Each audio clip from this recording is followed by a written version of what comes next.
Kami mulai dari berita bencana yang melanda sejumlah wilayah di Bali, Saudara. Pasca banjir di Denpasar, Bali, Polri dan TNI gotong royong membersihkan rumah warga yang menjadi korban banjir.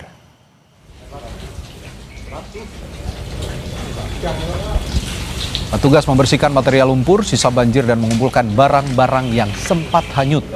Kegiatan bersih-bersih pasca banjir diprediksi akan berlangsung hingga beberapa hari ke depan. Karena lokasi Denpasar Timur jadi salah satu lokasi terparah saat bencana banjir kemarin.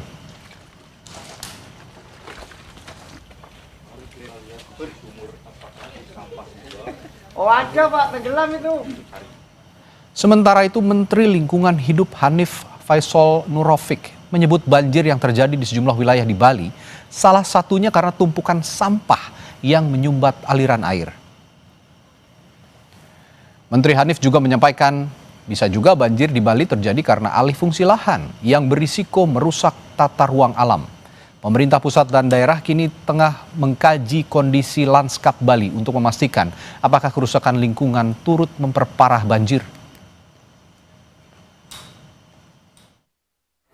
Memang ini mungkin sampah tinggalan lama itu loh yang itu kan ya memang harus seperti PKK ini yang bergerak, kalau enggak ya kan nggak terdetek ya oleh teman-teman lingkungan di sana. Mungkin pas pembersihannya kan tidak semua tiap hari bisa melihat drainase apa, dan begitu airnya sangat banyak menjadi sumbatan yang sangat besar. Diingatkan bahwa agar mempertahankan keberadaan lereng dan sawah-sawah jangan digunakan lagi untuk bangunan-bangunan, karena mengingatkan jumlah wisatawannya semakin meningkat, namun itu tidak boleh kita gegabah. Jadi landscape yang ada jangan diganggu lagi oleh keberadaan hotel-hotel, kotek-kotek, perumahan-perumahan gitu ya. Nah ini. Saat mengunjungi posko pengungsian, Kepala BNPB Letjen Suharyanto menyampaikan akan memberi bantuan untuk rumah terdampak banjir mulai 15 juta rupiah untuk kerusakan ringan. Rumah dengan kerusakan ringan akan dibantu 15 juta rupiah, sementara kerusakan sedang 30 juta rupiah dan kerusakan berat akan dibantu 60 juta rupiah setara tipe rumah 36. Terkait bantuan perbaikan rumah, pihaknya meminta kepala desa untuk mendata rumah terdampak banjir. Selain itu, dalam status tanggap darurat bencana, semua kebutuhan dasar korban banjir akan dipenuhi oleh BNPB. Jadi nanti pendataannya dari bawah, bottom up. Tadi kita sudah jelaskan ke masyarakat ya. Nanti masyarakat mungkin mendaftarkan, nanti pemerintah desa dan camat mendata masuk mana yang masih rusak ringan, mana yang rusak sedang dan berat. Setelah nanti data terkumpul, sudah bantuannya disalurkan. Yang ringan dan sedang diberikan kepada kepala keluarga. Kemudian yang berat diganti rumah yang dibangun oleh pemerintah. Kondisi terkini korban banjir di Denpasar, Bali akan dilaporkan jurnalis Kompas TV Nandang Astika. Nandang, info terakhir berapa jumlah korban tewas dan bagaimana penanganan terkini korban terdampak banjir di sana?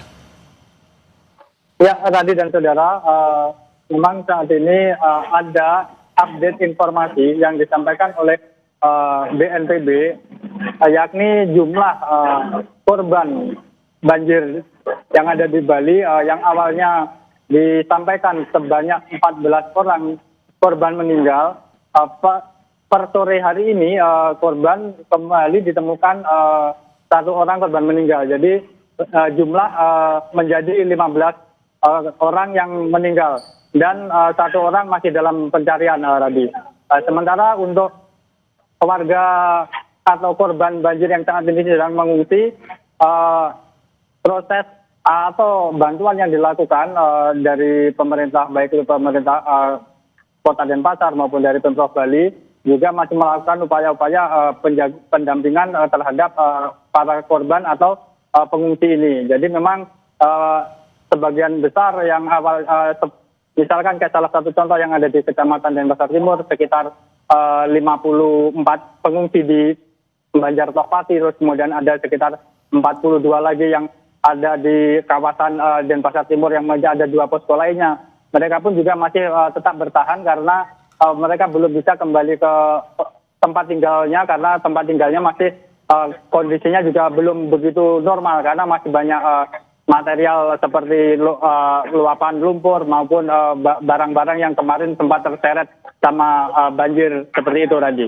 Dan juga perlu saya sampaikan bahwa tepat di belakang saya ini merupakan salah satu bangunan yang pada saat peristiwa banjir kemarin, bangunan rumah toko atau ruko ini sempat roboh akibat arus Sungai Badung yang cukup deras. Dan di sini pun juga ada dari 2 ruko ini disampaikan ada 6 penghuni yang sempat dikabarkan hilang, namun 4 sudah ditemukan dan hingga hari ini 2 masih dalam pencarian. Nah, tapi berdasarkan update terbaru dari BNPB, 1 orang korban tadi merupakan satu dari 2 orang yang sempat dikatakan hilang yang berasal dari atau penghuni dari ruko yang ada di belakang saya ini tadi. Jadi hingga saat ini masih ada 1 orang korban lagi yang masih dicari, yang awalnya keluarga menduga korban tersebut berada atau masih tertimbun reruntuhan puing, sehingga